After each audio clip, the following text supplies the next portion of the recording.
most creatures in the world develop very quickly. Humans are unique. We have the most developed brain of any creature on the planet. But if we waited inside our mama's womb until that brain was close to being fully developed, mama would be screaming for mercy, more than she already is. Because our heads have to be big to contain that brain.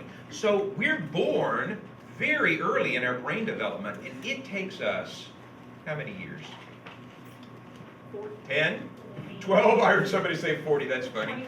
25 years for the human brain to reach the end of its development. 25 years. That's amazing that we take that long to develop.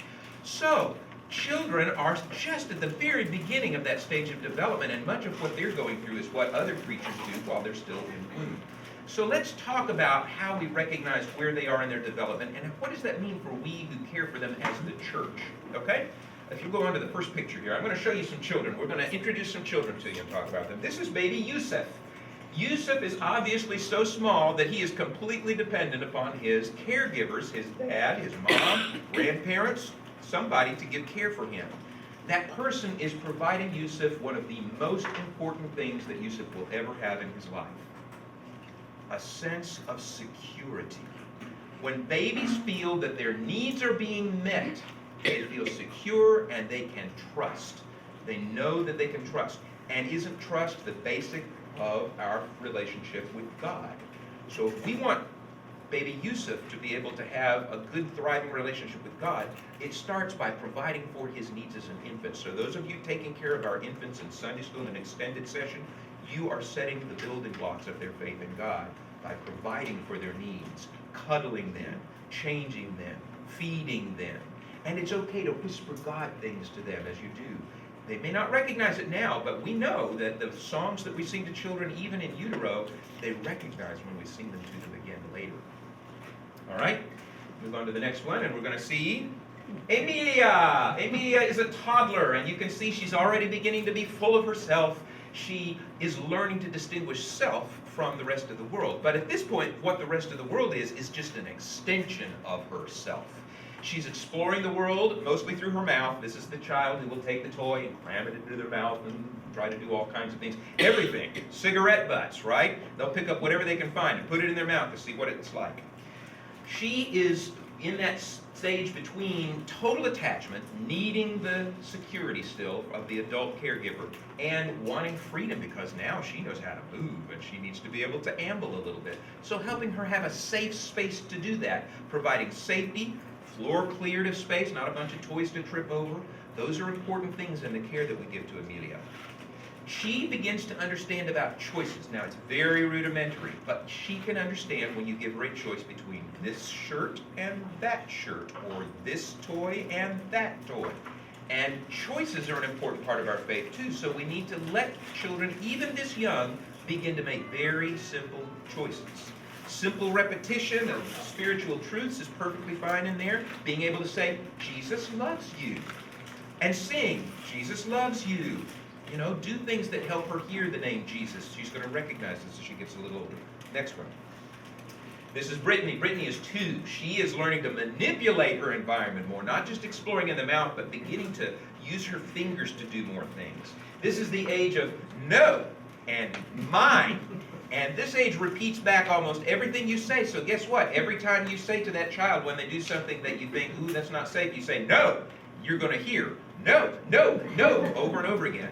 It's better to say, let's try something different and redirect that child to find something that is safer, okay? This is a better toy to play with than try to get their attention on something else, okay? But she loves to explore and find things. She's at the very beginnings of empathy beginning to grow, where she begins to think about other people, but for the most part, she's still egocentric. Everything is established around her sense of self, okay? She can begin to understand short Bible stories, especially if you've got simple pictures, not elaborate pictures, simple pictures for her to look at. She loves to hear Bible stories. Next one. This is Shane. Shane is 3 years old. He's already big stuff. He's on his little bike there and moving around. 3-year-olds are super active, so we need to give them lots of activities to do. If you don't, they're going to get bored and they're going to find things to do, and they're probably not the ones you want them to do, okay? So help them find safe things to do. At 3 years old, their sense of imagination and wonder is blossoming. And that's a good time for them to begin to hear about the Bible as they can begin to think about things about the Bible. They like Bible stories, especially when you use tangibles, things they can touch to help them understand something about the Bible. So when you're talking about a sheep, they can use cotton balls to make the wool of a sheep picture, something like that. Hands-on is very good, okay? Next, 4-year-olds.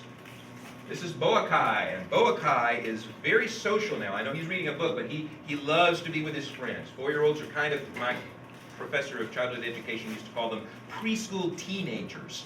They've got that sense that, ooh, I'm on my own now. You can't tell me what to do, okay?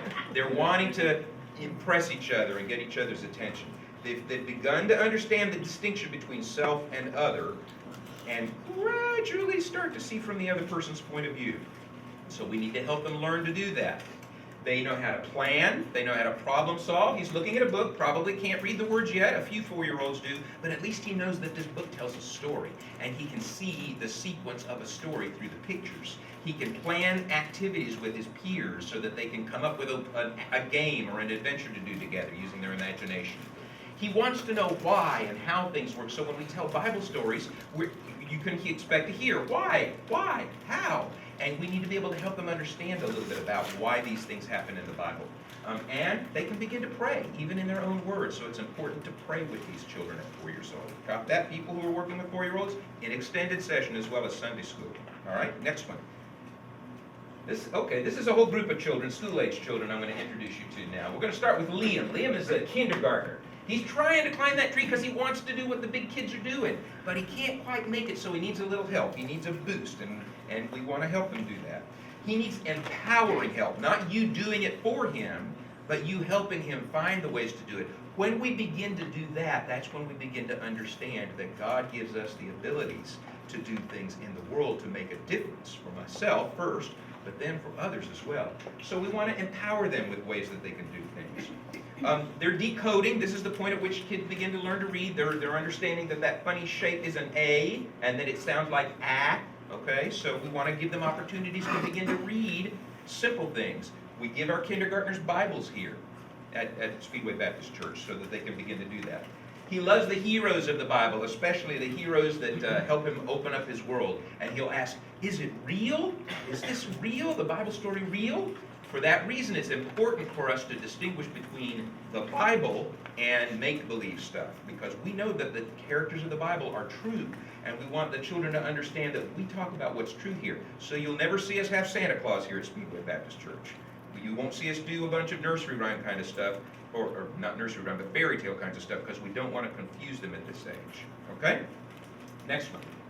Carla. Carla is, let's see, a first grader. Here she is. First graders want to be able to do all that stuff. She's able to do a lot more now, but she's mostly using her big muscles, all right? First graders are a little awkward. They're trying to exercise and do active things, but they're going to fall on their face sometimes. So she's trying to get up there, just hasn't quite got it yet. At this age, the brain begins to change. Instead of thinking of things just through sensory, they are now beginning to have concrete operational thinking. What that means is they're still about the real world that they can touch and feel, but they're beginning to figure out how those things work together. So we want to let them learn how things work together, how to explore things. In the Bible, what does this story have to do with this other thing that Jesus did? Okay? How do things connect? They're still pretty touchy-feely. They may crawl up in your lap. They want to hug, that sort of thing. Safe touch is good for that age. And when you tell them a Bible story, at this point, if they've been coming to church, you're going to hear them say, I know that story, because they've begun to learn them and remember them. And that's important that we want to build on that. All right. Dexter is a second grade. Let's see, Dexter's up here. Second grade is a little calmer age, so that they're able to sort of calm down a little bit. They're developing a lot of skills, so you want to affirm all the things that they're learning to do. At this age, their morality, the way they choose between right and wrong, is between punishment and praise. If they get punished for something, it must be wrong. If they get praised for something, it must be right. What we want to do is we want to help them learn to gradually move beyond that. So now, when they make choices, we want them to learn that every choice has a consequence. When you choose to do that, there is a consequence, all right? So that they're beginning to take punishment and praise from outside and begin to put it inside. That's important, all right? Dexter would say that being a Christian means going to church. Being a Christian means going to church, so we want them here. All right, I'm going to introduce you to two third graders, Gerald and Candace. Here's Gerald, here's Candace, all right? They think they're hot stuff. They want to show off. They want to impress their peers at this point, all right? They have independence. The boys especially love sarcastic humor, smart aleck stuff. They'll probably say a lot of jokes about body parts and body odors and things like that. That's them. In the Bible, they love colorful characters who are like me. They want to identify with the Bible characters. So help them find those things. What are the points where they connect with the characters in the Bible? And the morality is based on reciprocity. You know the golden rule, do unto others as you'd have them do to you? They kind of reverse that. Do for me, and then I'll do for you, okay? But it's all about reciprocity. All right, fourth grader, Linnea and Linus. Here's Linnea and here's Linus. They both look a little studious. They have a deeper sense of exploring the world. They love to explore the world around them and get to know it a little bit more. They're figuring out their interests at this age. What am I good at? What do I like to do? They're learning about their self compared to others, distinguishing, this is my group, that's your group, that kind of thing. From the Bible, they want a new angle on Bible stories. They want to be able to see it from a different point of view. So begin thinking about how do I tell that story with just a little different twist. Maybe instead of David's point of view, I'm going to tell it from David's brother's point of view, or Saul's point of view, or something like that in the David and Goliath story. Being a Christian means loving and pleasing Jesus at this age. All right, Bonnie and Brad. Let's see, that's these two down here, Bonnie and Brad. They're helpers. At this point, they've developed a lot of skills. They've learned how to be responsible, so they're able to help with younger kids. They're quick learners, and they know what they like. In the Bible, they want to be able to see that people are a little more complex, not all just good and bad. There's subtlety to it, so you begin to talk about that. Abraham was not an all-good character as much as we hold him up. He did some things that most of us would say, I don't know about that. So you can begin to explore the complexity of people with children at that age. They're internalizing those moral decisions now, so they're beginning to say, okay, I made this decision, I own it, and now I know what's going to happen as a result, okay? And to be a Christian, they would say, some of them might say it's to be baptized at this age, but most of them would say to be a Christian is to be like Jesus. They're getting it at this point. And finally, sixth grader. We're going to let this be our sixth grader over here, Cortez, okay? Cortez is in that stage where, boom, everything's changing again. We're in puberty now. It's just like going back to first grade where everything was awkward. Suddenly my body's out of balance. Everything feels off. I can't understand what's going on. I'm moody, okay? Sixth grade is a tough transitional year as they're moving into adolescence. They're paying attention to adults, but they don't want you interfering with them. But they are watching you, and they're going to imitate what you do. So adults, as you work with the sixth graders, be sure that what you are doing is what you want to see them do, okay? They need lots of unconditional acceptance, because they're so dissatisfied with themselves and feel so bad about all these changes going on. They need you to affirm them and let them know, we love you here, okay? This is a safe place. And their brains are once more shifting into a new gear. They're starting to think not just of concrete operations, but abstract. What is something spiritual that we didn't understand when we were children? The idea of faith, believing in something that is invisible. It's hard for a child to understand that. Death. Kids who are younger might hear about it and they understand that person's gone, but they don't understand about life after death. So at this age, we're beginning to think in abstractions, and that's important. And being a Christian at this age is choosing to commit. This is the age at which many of the kids are just primed and ready to make their own decisions about becoming Christians.